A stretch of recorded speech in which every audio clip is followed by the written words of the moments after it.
Hello dear students, आज की class में मैं डिस्कस करूंगी very important MCQs on agricultural engineering. Upcoming her exam के लिए एग्रीकल्चरल इंजीनियरिंग एक बहुत ही इंपॉर्टेंट टॉपिक होने वाला है।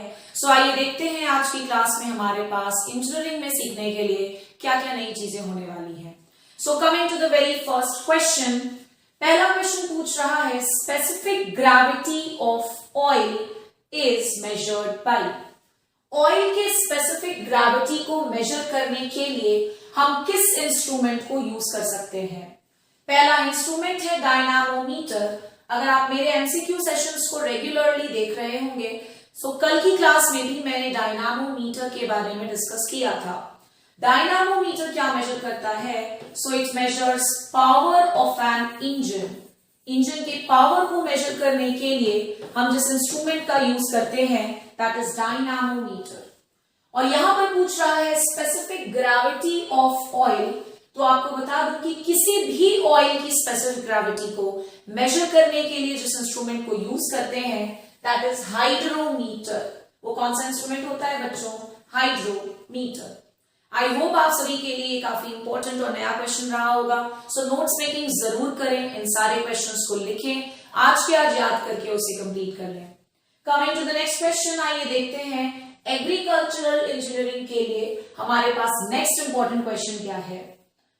अच्छा क्वेश्चन है, ध्यान में रखिएगा ये, क्योंकि ये पर्टिकुलर क्वेश्चन आपको ऑलमोस्ट हर जगह पर काम आने वाला है। क्वेश्चन क्या पूछ रहा है पहले इस पर देखते हैं। The heat liberated by combustion of a fuel is known as. जब भी किसी ईंधन को जलाया जाता है तो ईंधन के द्वारा जलने के बाद जो amount of heat energy release होती है उसे क्या कहते हैं, ऐसा क्वेश्चन में पूछा जा रहा है। क्या उसे लैप्स वैल्यू बोलते हैं, क्या हीट वैल्यू बोला जाता है, सीटेन नंबर या नन ऑफ द अबव? तो आपको बता दूं कि heat liberated by combustion of a fuel is known as heat value. इसे हम क्या कहते हैं बच्चों? Heat value. शायद आप में से कई सारे बच्चे सोच रहे होंगे कि आंसर तो कैलोरीफिक वैल्यू होना चाहिए था, क्योंकि मैंने लास्ट के एमसीक्यू सेशंस में कई बार कैलोरीफिक वैल्यू के बारे में डिस्कशन किया है। तो आपको बता दूं कि हीट वैल्यू को ही हम और किस नाम से जानते हैं? तो heat value is also known as calorific value. Heat value को ही कैलोरीफिक वैल्यू बोला जाता है, इसीलिए आंसर क्या हो जाएगा बच्चों? Heat value. और आपको बता दूं कि एग्रीकल्चरल इंजीनियरिंग में कई बार बहुत सारे फ्यूल्स का, खास करके बायोगैस का कैलोरीफिक वैल्यू एक डायरेक्ट क्वेश्चन होता है। सो प्लीज इस पर्टिकुलर टॉपिक को भी नोट डाउन करें और कम से कम बायोगैस का कैलोरीफिक वैल्यू तो जरूर याद कर लें। आइए इसके बाद हम देख लेते हैं नेक्स्ट क्वेश्चन में हमारे पास क्या है। कमिंग टू थर्ड नंबर का क्वेश्चन, क्वेश्चन पूछ रहा है द ग्रेविटी ऑफ फ्यूल और ऑयल इज एक्सप्रेस्ड एज। हमने पहले क्वेश्चन में पढ़ा स्पेसिफिक ग्रेविटी और उसी से रिलेटेड कॉन्सेप्ट है ये भी।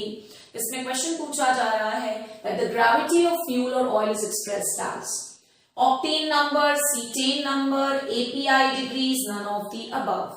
तो आपको बता दूं कि फ्यूल या ऑयल की ग्रेविटी को एक्सप्रेस करने के लिए जिस कॉन्सेप्ट को यूज किया जाता है इट इज एपीआई डिग्रीज।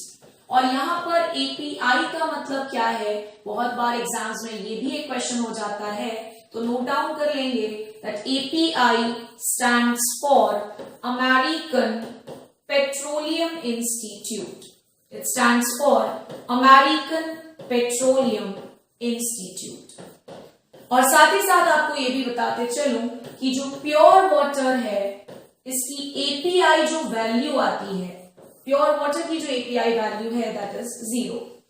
सो ये हो गया ग्रेविटी ऑफ फ्यूल या ऑयल को एक्सप्रेस करने का तरीका which is known as API degree. Actually इसको एपीआई डिग्री इसीलिए बोला जाता है बिकॉज जिस ऑर्गेनाइजेशन के द्वारा इस कॉन्सेप्ट को दिया गया that organisation is API, also known as American petroleum institute. इसके बाद हम आ जाते हैं नेक्स्ट क्वेश्चन पर। क्वेश्चन पूछ रहा है the part of engine which supports and encloses. Engine के उस पार्ट का नाम बताएं जो ना केवल सपोर्ट करता है बट इसी के अंदर क्रैंक शाफ्ट और कैम शाफ्ट भी एनक्लोज होते हैं, प्रेजेंट होते हैं। क्या वो कैम शाफ्ट है? क्या वो क्रैंक केस है? Is it fly wheel? Last option शायद नन ऑफ द अबव था, मोस्ट प्रोबेबली वो नेक्स्ट पेज में आ गया होगा। सो नन ऑफ द अबव तो खैर आंसर नहीं है। दोबारा मैं क्वेश्चन को पढ़ दे रही हूं। The part of engine which supports and encloses the crankshaft and camshaft. तो आपको आंसर बता दूं, the answer will be crank case. Crank case में ही क्रैंकशाफ्ट और कैमशाफ्ट इनक्लोज होते हैं। साथ ही साथ यहाँ पर एक नाम दिख रहा होगा आपको, फ्लाई व्हील। फ्लाई व्हील से क्वेश्चन काफी कॉमनली पूछा जाता है इंजीनियरिंग वाले सेक्शन में, दैट फ्लाई व्हील किस चीज का बना हुआ होता है। तो ध्यान रखेंगे दैट फ्लाई व्हील का जो मटेरियल होता है it is cast iron. Flywheel का मटेरियल क्या है? Cast iron. Coming to the next important question, आइए देख लेते हैं नेक्स्ट क्वेश्चन में हमसे क्या पूछा जा रहा है।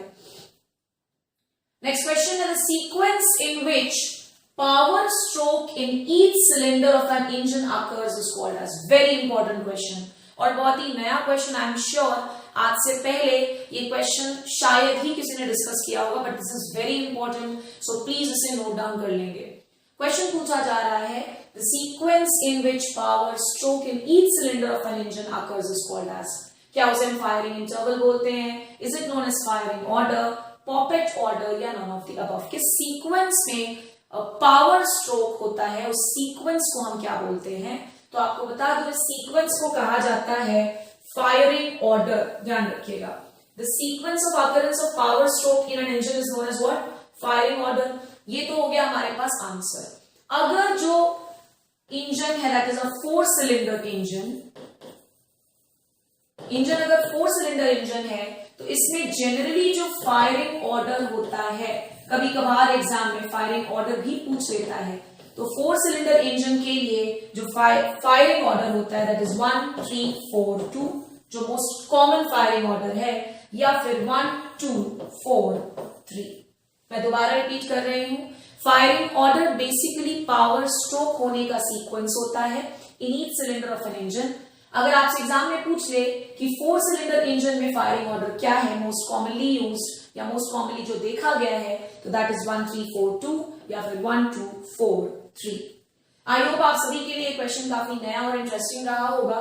Coming to the next question, आइए देख लेते हैं नेक्स्ट क्वेश्चन में हमारे पास क्या है। तो ये क्वेश्चन रिपीटेड है and this is going to be the last question. Question में पूछा जा रहा है power of an engine is measured by. शायद इस क्वेश्चन को मैंने आपके साथ कल भी डिस्कस किया था और आज की क्लास की शुरुआत में भी मैंने सेम क्वेश्चन को पूछा था। तो power of an engine is measured by dynamometer. Power of an engine is measured by which instrument? It is measured by dynamometer. वहीं स्पेसिफिक ग्रेविटी को किस इंस्ट्रूमेंट से मेजर किया जाता है? हाइड्रोमीटर। आई होप आप सभी को आज की क्लास काफी इंफॉर्मेटिव लगी हो। इसी तरह से हमारे साथ जुड़े रहिए। Till then, thank you so much.